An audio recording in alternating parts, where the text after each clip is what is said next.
on, guys? So recently I've noticed a real trend for personal profiling, and people seem really keen to determine whether they're introverted or whether they're extroverted.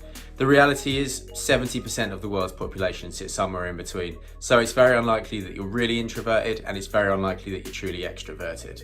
People want to be extroverts, and you can see why. Extroverts are seen as more fun, extroverts are seen as more lively, and extroverts are really seen as the people that bring the life and soul to every party.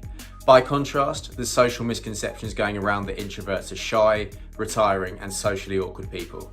The reality dictates that that is not the case at all, and there's plenty of introverts that are so confident and so sociable you wouldn't even think that they are introverts.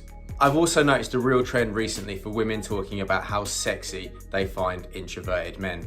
And if you've watched my videos, you'll know that the one thing that I'm all about is authentic dating. The roots of authentic dating will be understanding yourself and understanding what you want.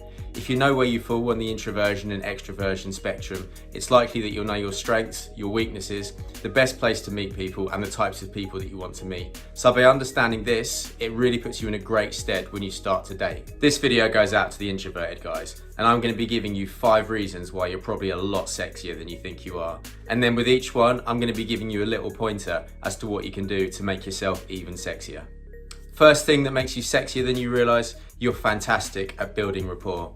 If you think about an extrovert is really good at coming into a room, engaging everybody and raising the energy level. The issue that extroverts face when they come to date is their mindset is they're very much focused on everything that's going on around them, and they don't necessarily focus on what's going on directly in front of them. By contrast, introverts are fantastic in one-on-one conversations. They're fantastic at going into deep conversations, and they're really good at building trust, and they're really good at building rapport. The downside to that, people will sometimes see you as a friend, just because those are 2 traits that you associate with good friendships. What you're going to need to do to combat that is you're really going to need to focus on projecting a strong version of yourself. You're going to need to come across as more confident than you possibly feel in certain situations. You're going to need to stand tall. You're going to need to project your body language. You're going to need to take up more space than you perhaps feel comfortable with. You're going to have to be direct in communicating your interest with a woman. You're going to need to hold eye contact. You're going to need to look up and down so she can feel your sexual energy. The main thing is, if you don't do this, people will see you as quiet and reserved rather than exciting and intriguing. Secondly, you're really good at social calibration. Social calibration really involves reading the subtle nuances in terms of what's going on in the social dynamic. So let's think about this in a dating setting. You're sitting one-on-one opposite a woman, the 2 of you are talking. Because you can sociably calibrate, because you can read and understand people a little bit better, you'll be able to tell whether the woman wants to kiss you, you'll be able to tell whether the woman likes you, you'll be able to tell whether it's time to flirt, you'll be able to tell whether it's time to raise the sexual tension, you'll be able to tell whether it's time to take the conversation into a slightly deeper topic. Main thing is, you understand what's going on around you, and you understand what the person directly in front of you is most likely to be feeling. The issue that some introverts will face is they're not going to feel comfortable necessarily doing what they think they should do. So things like flirting, things like sexual tension might feel slightly uncomfortable from the start. Best bit of advice I can give you is just to try it.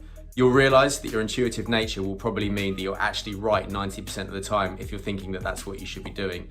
So follow your gut, and if you think a woman wants you to flirt, flirt. And once you see she reacts well, you might start to think maybe this woman would like me to build up the sexual tension. So go ahead and do that as well. Really focus on those kind of techniques that elevate attraction rather than thinking that you should be reserved because that's what feels more natural to you. You're also a really reflective person. The benefit of being reflective is that you take time to think and you take time to understand things a lot more than your extroverted counterparts would. This means you develop really insightful, really interesting and really profound views on a lot of things. And I think most women will unanimously agree that intellect and the ability to articulate intellect is really sexy. So you need to focus on showing that. You need to focus on speaking up as and when you've got an opinion on something. You need to focus on raising awareness as to what you think about things. If you can show that, women will instantly be drawn to the intellect that you show that you have. You've also got really good listening skills. Listening skills are the most underrated part of communication. So that means when people speak to you, they'll feel valued and they'll feel appreciated. That will also mean that people will come away from a conversation with you and they'll feel really good about themselves. It can't be understated how important that is when it comes to attracting people. The downside to that, if you do too much, people will see you as passive. People will come to you because they're looking to vent their frustrations, and they won't come to you because they're actually keen to hear what you've got to say about something. First step is you really need to perfect the art of active listening. This means rather than just sitting and listening politely, you'll challenge people as and when you think it's the right time to. It also means that you'll respond with empathic responses, but it also means that you'll show that you're no pushover. If you disagree with somebody and what they're saying, you'll challenge them and you won't hesitate to hold back. Once you get good at doing that, you'll build up a very understated but a very masculine type of confidence that a lot of women will be really, really drawn to. Introverts also hold a sense of mystery surrounding everything that they do. If you think about an extrovert's real skill is showing their character straight away. Whilst that's exciting, whilst that can make them the life of the party and it can lift everybody around them, it doesn't necessarily leave a lot of space for someone to feel like they need to get to know that person, just because they feel like they've already seen a lot of that person straight away. By contrast, introverts can hold a sense of mystery, and if an introvert gives enough, people will be drawn to them and want to know a little bit more about them. If you think about flirting from the capacity of push-pull, i.e. the idea that you're giving someone enough to pull them in, and then you're pushing them away once that person's got too close, that's going to be exactly what an introvert is good at. Introverts are actually really, really good flirters. The problem is they don't necessarily believe that. Often the confidence will hold them back from flirting, or the confidence will hold them back from really feeling that they've got the capabilities to pull that woman in. So my advice in that situation is to think about how much you give, because you're probably only giving about 50% of what you think you should, and then give 10% more. And it's going to be that 10% that's going to pull people in and draw people to you. So thank you so much for watching this video. If you liked it, please can I ask you to click like and subscribe down below. If you really liked what I've got to say and you're potentially interested in some coaching, I am now offering one-on-one coaching at the email address down below. So do not hesitate to get in contact if that's something you're interested in. Thank you so much for watching this video.